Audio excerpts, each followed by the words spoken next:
Selamat pagi bagi teman-teman semuanya. Sebelumnya terima kasih telah meluangkan waktu untuk hadir dalam presentasi ini.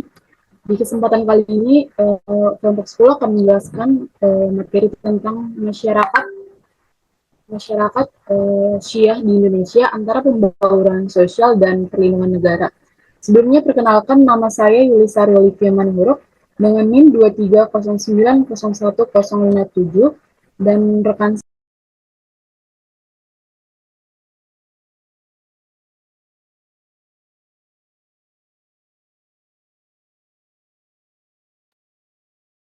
Saya Cuci Mawarni dengan NIM 230901023.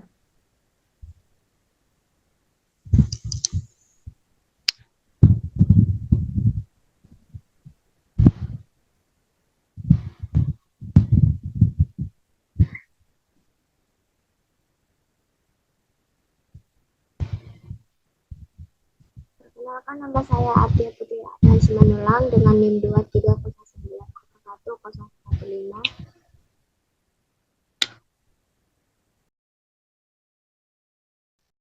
Perkenalkan, nama saya Syakila Jantina Lubis dengan NIM 230901101.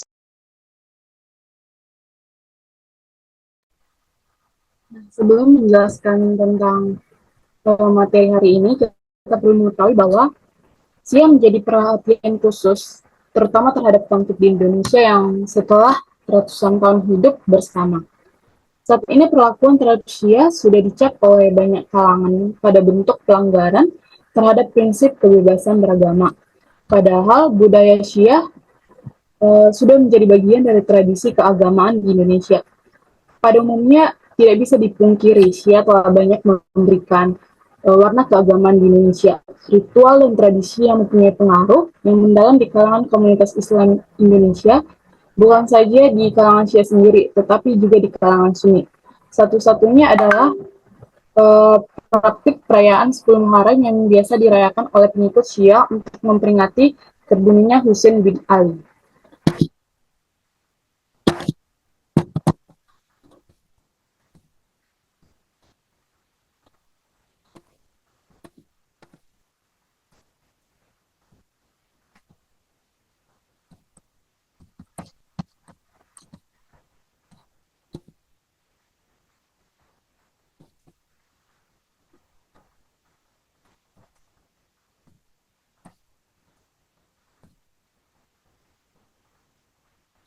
Nah, di sini akan Anda jelaskan definisi ya. Syiah adalah paham keagamaan yang menyadarkan pada pendapat Sayyidina Ali dan keturunannya yang muncul sejak awal pemerintah Khulafaur Rasyidin. Syiah beranggapan bahwa Sayyidina Ali lah yang berhak menjadi pemimpin setelah Nabi, bukan yang lain. Kecintaan orang Syiah terhadap Ali bisa dibilang terlalu fanatik, karena inilah mereka dinilai menyesatkan. Syiah berkembang menjadi puluhan sekte-sekte karena perbedaan paham dan pandangan dalam mengangkat sosok imam. Nah, di sini akan dijelaskan sejarah masuknya Syiah ke Indonesia. Pada umumnya, persebaran Syiah di Indonesia sudah berlangsung dari permulaan Islam datang ke Nusantara. Dalam buku catatan Kang Jalal, Misi Media, Politik, dan Pendidikan, menurut Jalaluddin Rahmat, perkembangan Syiah mengalami 4 periodisasi. Yang pertama, masuknya Islam ke Indonesia. Bersamaan dengan masuknya Islam di Indonesia, Syiah sudah masuk ke Indonesia mulai masa awal masuknya Islam di Indonesia itu melalui para penyebar Islam, pertama dari orang-orang Persia yang tinggal di Gujarat. Syiah pertama kali datang ke Aceh. Raja pertama Kerajaan Sambura Pasai yang terletak di Aceh, yang mana dia memeluk Islam Persia dengan memakai gelar Malikul Saleh. Akan tetapi pada zaman Sultan Iskandar, seni kekuasaan kerajaan di Aceh dipegang oleh ulama Ahlussunnah atau ulama Sunni. Sehingga sejak saat itu, kelompok Syiah tidak lagi menampakkan dirinya. Mereka memilih berdakwah secara takiyah. Pada tahap awal penyebaran Syiah, perkembangan Syiah tidak mengalami banyak benturan dengan kelompok lain karena pola dakwah yang dilakukan yang dilakukan menggunakan prinsip takiyah. Nah, prinsip ini Digunakan untuk menghindari tekanan dari pihak yang berkuasa selama periode pertama hubungan antara Sunni dan Syiah di Indonesia. Hubungan Sunni antara Syiah di Indonesia pada umumnya sangat baik dan bersahabat, tidak seperti yang terjadi di negeri-negeri lain seperti misalnya Pakistan, Irak, atau Arab Saudi. Meskipun demikian, pernah terjadi insiden seperti dibunuhnya Hamzah Bansuri karena dia turut menyebarkan paham wahdat al-wujud. Nah, periodisasi yang kedua adalah pasca revolusi Islam Iran tahun 1979. Setelah revolusi Islam di Iran pada tahun 1979, ketika itu orang Syiah mendadak punya negara, yaitu negara Iran. Sejak kemenangan Syiah pada revolusi Iran, muncul sifat yang besar di kalangan aktivis muda Islam di berbagai kota terhadap Syiah. Figur Ayatullah Khomeini menjadi idola di kalangan aktivis pemuda Islam. Naiknya popularitas Syiah itu membuat khawatir dan was-was negeri yang selama ini menjadi musuh bebuyutan Iran, yakni Arab Saudi. Melalui lembaga-lembaga bentukan pemerintah Saudi Arabia melakukan upaya untuk menangkal perkembangan Syiah, termasuk penyebarannya di Indonesia. Sejumlah buku yang antusias diterbitkan baik dari kalangan sarjana klasik atau pengarang modern. Reaksi terhadap perkembangan Syiah di Indonesia ditunjukkan melalui penyebaran isu negatif dari buku-buku yang berisi informasi Syiah atau paling tidak menunjukkan sikap penolakan terhadap Syiah. Nah, meski telah begitu banyak buku yang diterbitkan untuk mengadangkan Syiah, kekhawatiran masuknya Syiah tidak juga surut. Tetapi upaya-upaya untuk membendung perkembangan Syiah itu tidak membuahkan hasil apa-apa. Ketertarikan masyarakat pada Syiah semakin kuat. Hal ini dibuktikan dengan semakin terus terangnya pengagum Syiah yang menunjukkan eksistensinya dengan mendirikan lembaga pendidikan berhaluan Syiah. Yang ketiga adalah melalui intelektual Islam Indonesia yang belajar di negara Iran. Menurut Jalaluddin Rahmat, penyebaran Syiah di Indonesia pada fase ketiga didorong oleh peminat pengagum Syiah secara falsafi ke arah pemahaman fikih, di mana dibatori oleh habaib atau keturunan Nabi, bahkan orang-orang Syiah yang pernah mencari pendidikan di negara Iran. Karena pemahamannya sudah masuk ke ranah keilmuan fikih, maka pada tahap ini benih-benih konflik sudah mulai tumbuh secara terbuka. Era reformasi sebagai era keterbukaan membawa perubahan besar pada prinsip-prinsip dakwah. Kelompok Syiah tidak lagi bersembunyi dalam doktrin takiyah. Di berbagai daerah, kelompok Syiah secara terang-terangan menunjukkan eksistensinya kepada publik melalui perayaan hari besar Syiah seperti peringatan tragedi Karbala atau Asyura, Hari Arba'in, Yom Al-Quds, dan Hari Al-Ghadir atau perayaan pengangkatan Sayyidina Ali sebagai imam pertama. Yang keempat, periodisasi yang keempat adalah melalui organisasi Ijabi atau organisasi Ikatan Jamaah Ahlul Bait Indonesia. Nah, Syiah memasuki gelombang keempat, yaitu ketika orang Syiah mulai membentuk Ikatan Jamaah Ahlul Bait Indonesia yang berdiri pada 1 Juli pada tahun 2000, sehingga secara terbuka eksistensi Syiah diakui oleh sebagian masyarakat Indonesia. Nah, melalui periodisasi yang keempat itu, jika ditelusuri lebih mendalam, bahwa persebaran Syiah di Indonesia yang sudah berlangsung permulaan Islam datang ke Nusantara telah banyak memberikan warna keagamaan di Indonesia. Banyak sekali ritus Islam Indonesia yang teridentifikasi terpengaruh dari ajaran Syiah. Selanjutnya ada wilayah utama penyebaran Syiah ke Indonesia. Masyarakat Syiah di Indonesia tersebar di wilayah di berbagai wilayah, tetapi mayoritas terdapat di Aceh, Makassar, Gresik, Jawa Timur.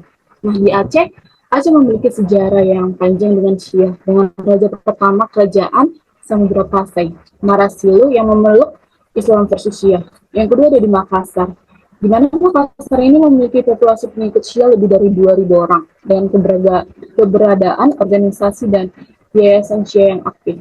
Dan yang ketiga adalah di Gresik, Jawa Timur. Wilayah ini memiliki kuburan Syiah yang mencerminkan keberadaan masyarakat Syiah di wilayah tersebut. Nah, yang selanjutnya adalah pembauran sosial. Di sini akan dilanjutkan oleh teman saya.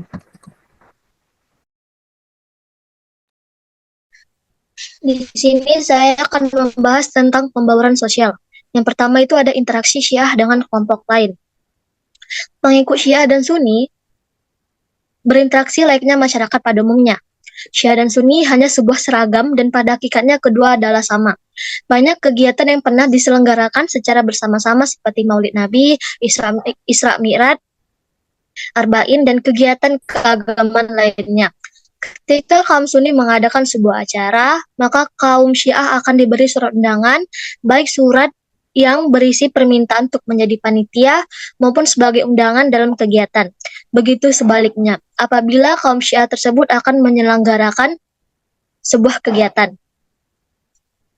Yang kedua, penerapan budaya dan tradisi Syiah di Indonesia. Di Bengkulu, perayaan Asyura ini dinamakan Tabot dan sering juga dikenal dengan nama Tabut. Istilah Tabot secara harfiah berarti kotak kayu. Perayaan atau tradisi Asyura berlangsung selama 10 hari. Pada hari terakhir, pada 10 Muharram, digelar Tabot terbuang. Seluruh tabot berkumpul di lapangan diarah menuju Padang Jati dan berakhir di Kompleks Pemakaman Umum Karabela. Tempat ini menjadi lokasi acara ritual tabot terbuang karena di sini dimakamkan Imam Senggolo. Sebutan untuk Syekh Burhanuddin Ulakan, perintis upacara tabot di Bengkulu. Kemudian, bangunan tabot dibuang ke rawa-rawa yang berdampingan dengan makam yang menandai berakhirnya segenap rangkaian upacara tabot. Dalam perayaan tabot ini, adat dan kultur benar-benar memiliki ruh Islam atau bersindi syara. Yang ketiga, peran Syiah di kalangan masyarakat.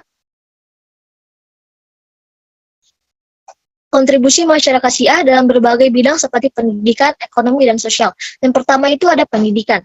Pembangunan pesantren, mereka membantu dalam pembangunan pesantren dan lembaga pendidikan lainnya, seperti pesantren Yapi, Bangil, Jawa Timur, yang didirikan oleh Husain Al-Habsyi. Yang kedua ada ekonomi. Pengembangan ekonomi lokal. Mereka juga membantu dalam pengembangan ekonomi lokal, seperti dengan membantu pendirian yayasan yang berfokus pada pengembangan sumber daya manusia Indonesia. Yang terakhir itu ada sosial, pengembangan jaringan kerjasama. Mereka membantu dalam pengembangan jaringan kerjasama dengan kelompok Islam lainnya, seperti dengan membantu pendirian Ijabi yang bergerak di bidang kemasyarakatan dan politik. Next.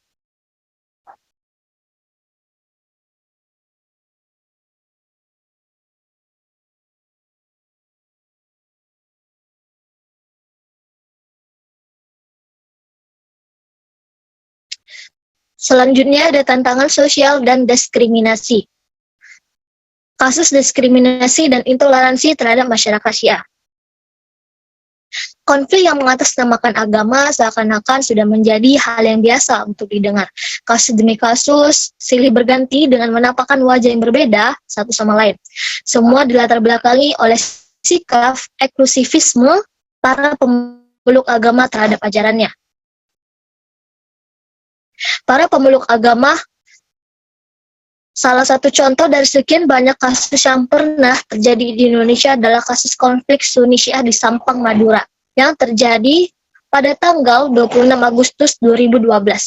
Kaum Sunni melakukan aksi penyerangan dan membakar pemukiman kaum Syiah di desa Karanganyem, Sampang, Madura, serta mengusir mereka.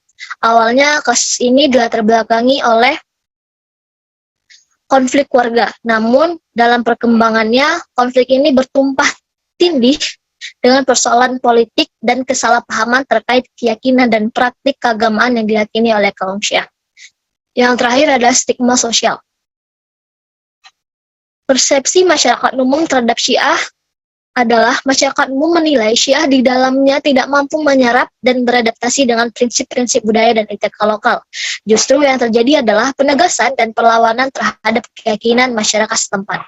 Selanjutnya akan dibacakan oleh teman saya.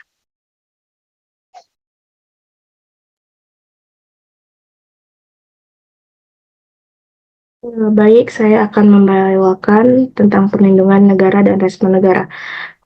Yang pertama itu ada kerangka hukum, di mana ada undang-undang dan peraturan yang melindungi hak masyarakat Syiah di Indonesia.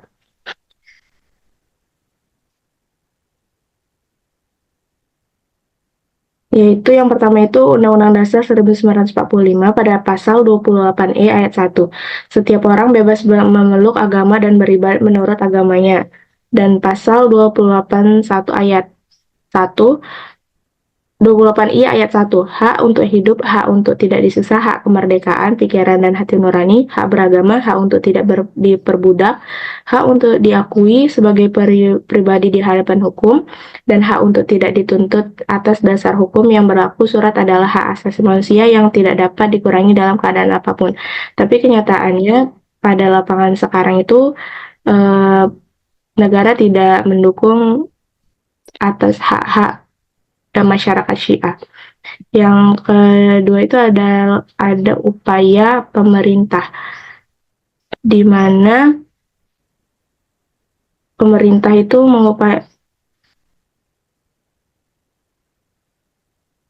langkah-langkah yang diambil pemerintah untuk melindungi minoritas Syiah.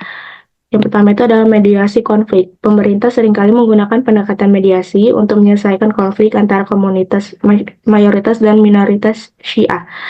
Ini bisa melibatkan pertemuan antara tokoh agama, pemimpin komunitas, dan pejabat pemerintah untuk mencari solusi damai dan mengurangi ketegangan. Yang kedua itu adalah perlindungan hukum.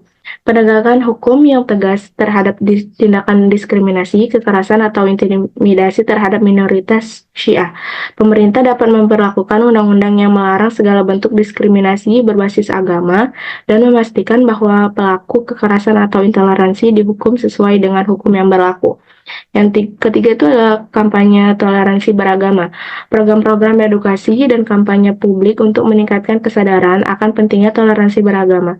Ini bisa melibatkan media massa, institusi pendidikan, dan kegiatan komunitas untuk mempromosikan nilai-nilai toleransi dan kerukunan antar umat beragama. Yang keempat ada dialog antaragama. Mengadakan dialog antaragama untuk membangun pemahaman dan kerjasama antara berbagai kelompok agama. Dialog ini bisa difasilitasi oleh pemerintah atau organisasi masyarakat sipil dan bertujuan untuk mengurangi prasangka dan meningkatkan solidaritas sosial. Dan yang kelima itu ada pelatihan aparat keamanan.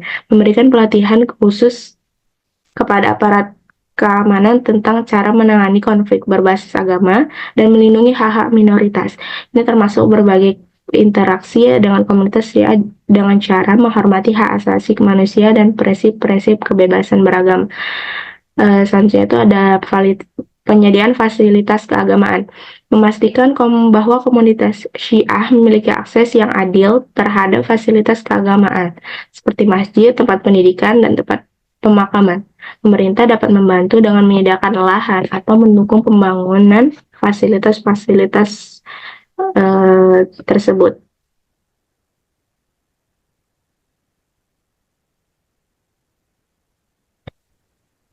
Dan yang selanjutnya itu adalah respon negara, di mana kasus Sampang yang dijelaskan teman saya tadi, kasus Sampang Madura yang terjadi pada tahun 2012. Terjadi serangan terhadap komunitas Syiah di Desa Karanggayam, Kecamatan Omben, Sampang, Madura. Serangan ini mengakibatkan pembakaran rumah-rumah dan masjid, serta menyebabkan 2 orang meninggal dan puluhan lainnya terluka. Sekitar 500 orang Syiah terpaksa mengungsi. Dan di mana respon negara ini yaitu melakukan evakuasi dan penampungan. Pemerintah mengevakuasi warga Syiah yang terdampak ke tempat penampungan di Sampang dan Sidoarjo. Perdamaian dan mediasi. Pemerintah dan tokoh masyarakat berupaya untuk mediasi dan mencari solusi damai. Meskipun upaya ini tidak selalu berhasil mengembalikan kondisi menjadi stabil. Dan pemerintah melakukan dengan jalur hukum, yaitu beberapa pelaku kekerasan ditangkap dan diadili. Namun banyak pihak yang merasa bahwa penegakan hukum terhadap pelaku utama masih kurang tegas.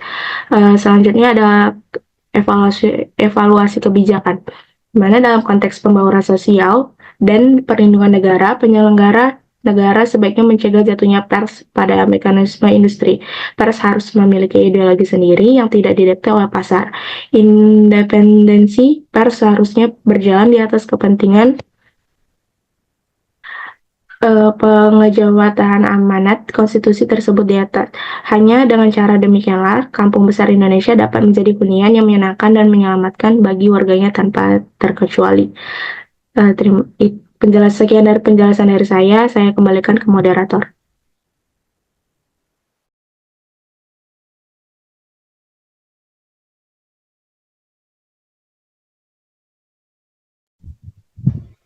Selanjutnya, strategi pembauran sosial yang berkelanjutan. Dengan demikian, masyarakat dapat lebih memahami dan menghormati perbedaan agama dan budaya, serta mengurangi konflik dan meningkatkan kesadaran sikap toleransi. Strategi pembauran sosial yang berkelanjutan, dialog antar agama.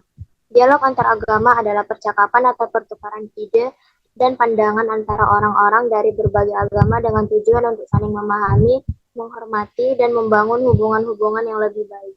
Dialog antar agama sangat penting untuk menciptakan harmoni sosial dalam masyarakat yang majemuk karena dapat membantu yang pertama mengurangi prasangka dan stereotip. Dialog antar agama dapat membantu orang-orang dari berbagai agama untuk saling mengenal lebih dekat dan memahami keyakinan masing-masing. Hal ini dapat membantu mengurangi rasa prasangka dan stereotip yang seringkali menjadi dasar konflik antar agama. Yang kedua, membangun rasa saling percaya. Dialog antar agama dapat membantu membangun rasa saling percaya dan persahabatan antara orang-orang dari berbagai agama.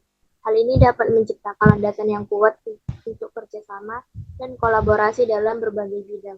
Yang ketiga, menemukan solusi bersama untuk masalah sosial. Dialog antar agama dapat membantu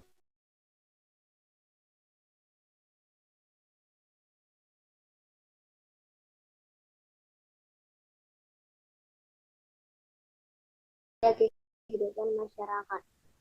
Strategi agama yang berkelanjutan yaitu membangun infrastruktur dialog yang dapat dilakukan dengan mendirikan pusat dialog antar agama, melatih fasilitator dialog, dan mengembangkan materi edukasi tentang dialog antar agama.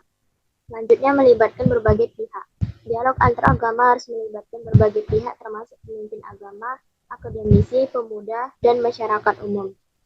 Selanjutnya, membuat tema dialog yang relevan. Tema dialog harus dipilih berdasarkan isu-isu yang penting bagi semua pihak yang terlibat.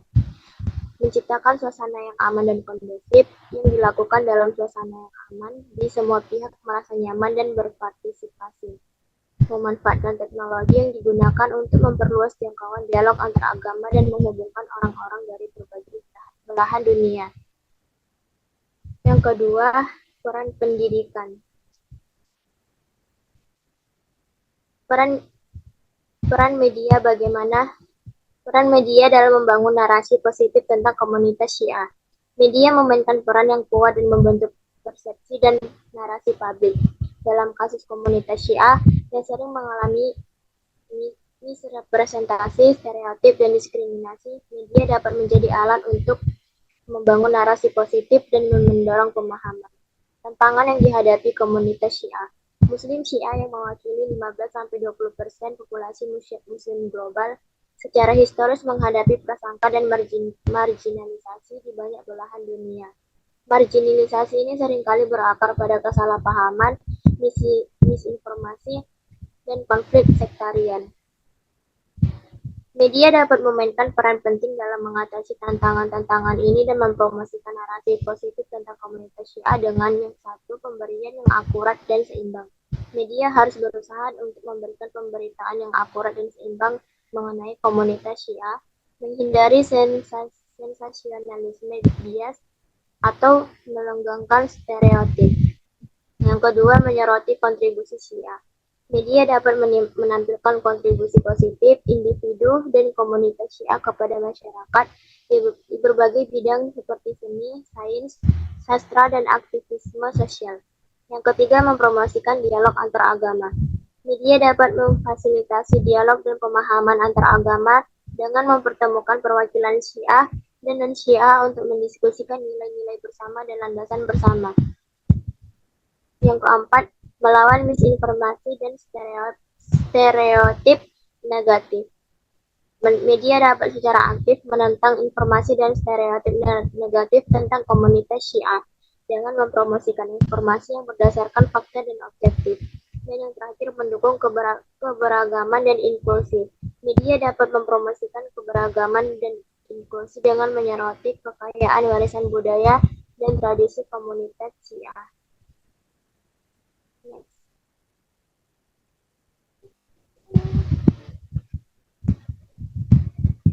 Kesimpulannya adalah masyarakat Syiah di Indonesia menghadapi dinamika yang kompleks antara pembauran sosial dan perlindungan negara. Meskipun memiliki sejarah panjang dan tradisi yang kaya, mereka seringkali dihadapkan pada tantangan diskriminasi dan kekerasan akibat stigma dan prasangka sosial. Perlindungan hukum yang ada belum sepenuhnya efektif, sehingga upaya pemerintah perlu ditingkatkan untuk memastikan hak-hak mereka terlindungi. Selain itu, peran aktif lembaga swadaya masyarakat dan organisasi internasional sangat penting dalam advokasi hak-hak Syiah. Untuk masa depan, peningkatan dialog antar agama, pendidikan, toleransi, dan narasi positif dari media diharapkan dapat menciptakan integrasi sosial yang lebih baik dan membangun masyarakat yang lebih inklusif dan toleransi di Indonesia. Sekian penjelasan dari saya kembalikan kepada moderator.